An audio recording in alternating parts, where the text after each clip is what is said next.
Varicose veins కి సరైన చికిత్స కోసం సంప్రదించండి ఎవిస్ హాస్పిటల్. నమస్తే రమగారు. నమస్తే జయ. రమగారు, మనం గతంలో ఎలుక పిల్లతోటి ఐశ్వర్య అని ఒక కథ చెప్పుకున్నాం, మంచి సరదా కథ. అలాంటి కథలు ఏమైనా ఉన్నాయా? చచ్చిపోయిన ఎలుకతోటి ఒక అబ్బాయి అవును ఎట్లా డబ్బు సంపాదించాడు అని, అనాతో ఐశ్వర్యం అని ఒక కథ ఉంది. ఓహో, అలాంటిదే కదా. ఇది ఇంకొంచెం చిన్న డిఫరెంట్ సినేరియో వేరనమాట. కాకపోతే సంపాదన సేమే, బాగుంటుంది కదా. ఒక ఊళ్ళో ఒక భార్య భర్త ఉండేవారు.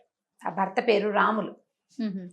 ఒక కొంచెం తెలివైన వాడే కానీ ఏమీ లేవు పాపం, ఏదో చిన్నగా పని చేసుకుని బతికేవాళ్ళు.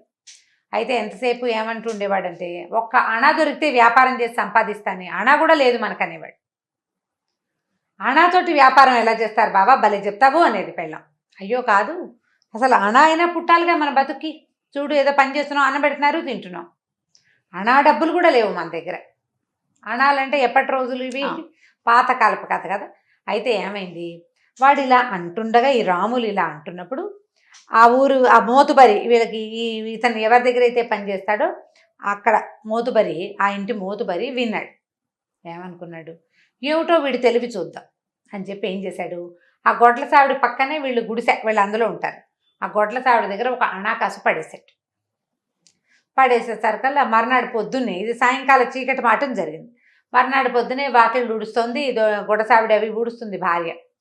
ఊడుస్తూ అణా చూసి, మావా నువ్వు అనాకాసు వ్యాపారం చేస్తానంటావు, ఇదిగో నీకు అనాకాసు ఉంది తీసుకోమని, చూడు వ్యాపారం చేయి చూద్దాం ఎలా సంపాదిస్తావో అని అనాకాసు తెచ్చి తన చేతులు పెట్టింది ఆ బిళ్ళ.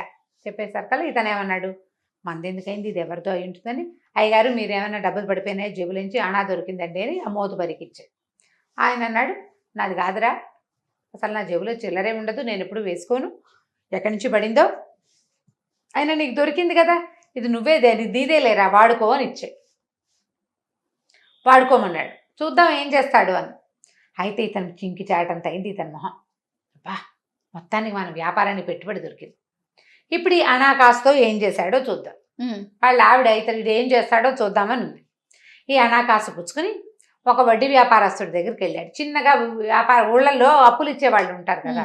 ఏమన్నాడు, అక్కడ సుబ్బయ్యో ఎవరో వ్యాపారస్తుడు ఒక షాపు, చిన్న కొట్టు, కోమటి కొట్టు దగ్గరికి వెళ్ళి ఏమన్నాడంటే, ఇదిగో ఈ అణా ఏమో వడ్డీ కింద ఉంచుకో, ₹1 అప్పివ్వు నాకు, రూపాయికి అణా వడ్డీ, రూపాయి అప్పివ్వమన్నాడు. అనేసరికల్లా సరే వడ్డీ వచ్చేసింది కదా, వడ్డీ వ్యాపారస్తులకి వడ్డీయే ఇంపార్టెంట్, అసలు కంటే వడ్డీ ముద్దు. రూపాయి ఇచ్చాడు. ఏమైనా చిన్న చిన్న డీటెయిల్స్ పోతాయేమో, చాలా చాలా కాలం అవుతుంది, కానీ రూపాయి ఇస్తాడు. ఇచ్చిన తర్వాత ఏమైంది, ఈ రూపాయి పుచ్చుకొని అటు ఇటు చూసి ఇంకో కొంచెం పెద్ద వ్యాపారస్తుడి దగ్గరికి వెళ్ళాడు. పెద్ద వ్యాపారస్తుడి దగ్గరికి వెళ్ళి ఆయనకి ఆ రూపాయి ఇచ్చి, ₹10, రూపాయి వడ్డీ కింద ఉంచుకో, ₹10 అప్పివ్వు నాకు అని ₹10 తెచ్చాడు. మొదట తెచ్చింది ఎంత, రూపాయి, అణా నుంచి రూపాయి, రూపాయి నుంచి ₹10, ₹10 ఇచ్చి ₹100 తెచ్చాడు ఒక చోట నుంచి. ఇంతకీ ఆ అన్న తనది కాదు చూడండి. ఈ 100 తెచ్చిన తర్వాత చూసావా సంపాదించానని భార్యకి చూపించాడు. అంతా అప్పే కదటయ్యా, భలే వాడివి అని. అలా కాదే, నేను చెప్తాను ఉండని. అక్కడి నుంచి ఏం చేశాడు, ఈ 100 చేతిలో 100 ఉంది కదా, ఈ 100 పట్టుకెళ్ళి ₹1000 అప్పు తెచ్చాడు ఇంకొక దగ్గర నుంచి. ₹100 వడ్డీకి ఎవరిస్తారు, ఎవరు ఇవ్వరు, అర్జెంటు నాకు డబ్బులు, అందుకని ఈ 100 వడ్డీ కింద ఉంచుకొని 1000 తెచ్చి భార్యకి చూపించాడు.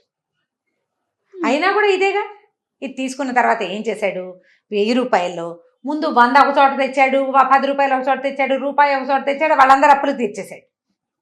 చిన్నప్పులు ఏం లేవు, ఇప్పుడు కేవలం ₹1000 అప్పు ఒకటి మాత్రమే ఉంది. తెలివిగా పెద్ద అప్పు తెచ్చి చిన్న అప్పులు తీర్చుకోవాలి, తెలివైన వాడు చేసే పని. ఈ 1000 ఏం చేశాడంటే, ఇందులో కొంత డబ్బులు మళ్ళీ వాడేశాడు, 900 చిల్లరే ఉంది, 10 10 100 తీసేశాడు కదా, అందులో 900.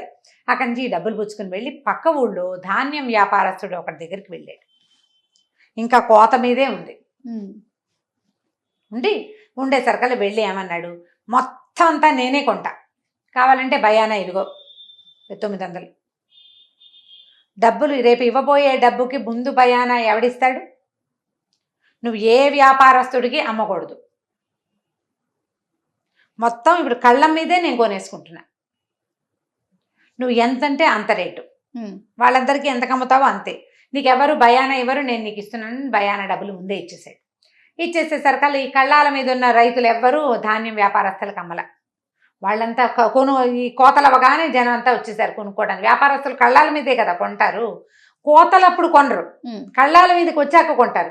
కోతకి కళ్ళానికి గ్యాప్ ఉంటుంది. వీళ్ళు కోస్తారా, ధాన్యం కోసి ఇదంతా కుప్పేస్తారు, ఒక చోట వేస్తారు, కట్టేతంటారు, తర్వాత నూర్పిళ్ళు, ఆ తర్వాత కళ్ళాల మీదకి చేరతాయి. ఈ వ్యవహారం గ్యాప్లో వీడు డబ్బిచ్చేసాడు. ఎప్పుడైతే ఇది నూర్పిళ్ళు అయిపోయి జనాలు కొనడానికి కళ్ళాల మీదకి వచ్చారో, మేము ఎవరికి అమ్మలేము, ఆల్రెడీ అమ్మేశాము, వాడు భయాన కూడా ఇచ్చేసాడు, రేపో మాపో వచ్చి మరి డబ్బులు ఇస్తాడు, పట్టుకెళ్ళిపోతాడు అన్నారు. ఎవరు కొన్నారంటే ఫలానా మోతుబరి గారి దొడ్లో పనిచేసే రాములు.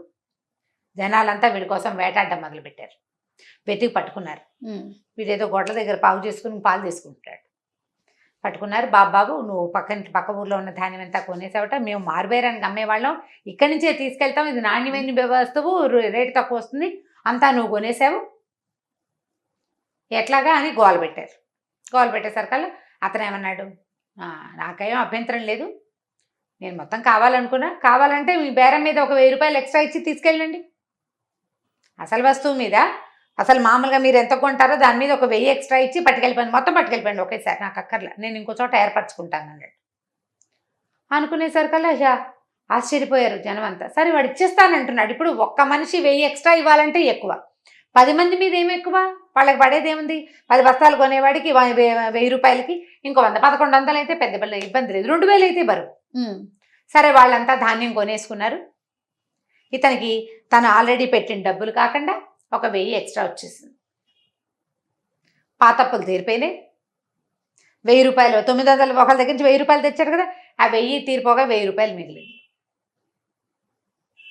ఇక మోతుబరి ఇంటి పక్కన ఖాళీ స్థలం ఎప్పుడో వీడికి ఇచ్చారు ఇల్లు కట్టుకోవటానికి, సొంతంగా ఇల్లు కట్టేసుకున్నాడు ఆ డబ్బులతోటి. వాడి ఇల్లు వాడిదే. మోతుబరికి ఇదంతా తెలిసింది, ఆయన గమనిస్తూనే ఉన్నాడు. ఊరు వీడి తెలివి, ఆనా కాస్తోటి ఇంత వ్యాపారం చేశాడు, ₹1 వాడిది కాదు అందులో, ఎంత తెలివిగా ఉన్నాడని. సరే ఆయన ఏమన్నాడు, ఒరే 4 ఎకరాల పొలం ఇస్తాను, కౌలుకు చేసుకో, పాలేరుతనం చెయ్యొద్దు, నువ్వు ఇల్లు వాకిలి ఉన్నాయి, నువ్వు ఎవరి దగ్గర ఉండక్కర్లా, 2 గొడ్లు కొనుక్కో, మీ ఆవిడ గొడ్లను చూస్తుంది, నువ్వు చేసుకో, వ్యవసాయం చేసుకో అనేసరికల్లా దానికి ఒప్పుకొని 4 ఏళ్ళు తిరిగేసరికి 10 ఎకరాల పొలానికి ఆ సమయం అయిపోయాడు. తెలివి కలిగిన వాడు ఏం చేస్తాడు, వ్యాపారానికి పెట్టుబడి తన తెలివే కానీ డబ్బులు కాదు. డబ్బు మదుపు పెట్టేవాళ్ళు తెలివి తక్కువ వాళ్ళు. తెలివైన వాడు తన డబ్బు పెట్టకుండా, అయితే ఏంటంటే సమయం కలిసి రావాలి వాడికి. ఇట్లా ప్లాన్ చేసేవాళ్ళు మన దగ్గర కూడా ఉన్నారు, ఇప్పుడు చూస్తాం మనం. సజావైన తెలివి, అంతే కదా రమ్మగారు, ఇది చెప్పుకోవాలి మనం ప్రధానంగా. ఇప్పుడు ఏంటంటే మోసపుచ్చే రకం లేదు, ఇందులో ప్లాన్డ్ గా చేసాడు.